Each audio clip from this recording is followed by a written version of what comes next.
Some people are really uncomfortable with our message, our ministry, and what we do here at Heritage because you say, or they say, that you believe that people can get saved and just do whatever they want to do. I want to be faithful to my wife. I want to raise my kids in a home that is a God-honoring home. I want to be generous with the blessings and the finances that God's given me to be a blessing to someone else. I want to come in here on Sundays and hang out with you guys. I want to love and serve this community. But you say I can't do what I want to do? So then that's where the gymnastics come in, right?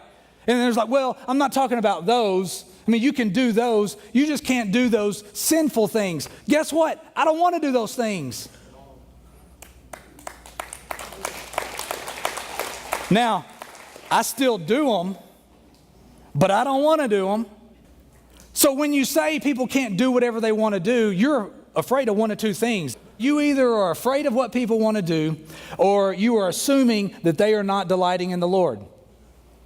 And you understand when you begin to delight in all that God has done for you, when you begin to focus on the abundance of blessings that God has given you, when you delight in the Lord, you understand the words of Matthew where he says, out of the abundance of the heart, the mouth speaks.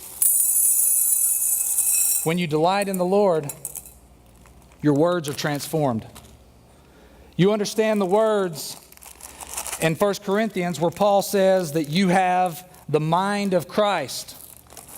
When you delight in the Lord, your thoughts are transformed. You understand the words of Romans 5 where Paul says the love of God has been poured out into your heart. There's an idea and a sense there of it overflowing, coming out of your life. When you delight in the Lord, your actions are transformed. And then you know what happens when you are transformed by the renewing of your mind and you delight in the Lord?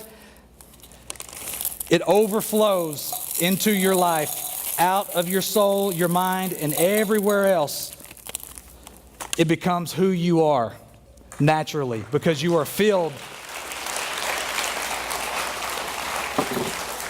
You are filled with the fullness of God. And what goes in is what comes out.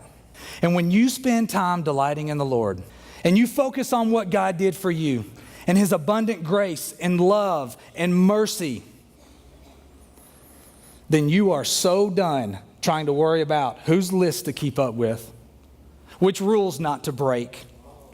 You can focus on your completeness in Him, and then you just do whatever your little heart desires.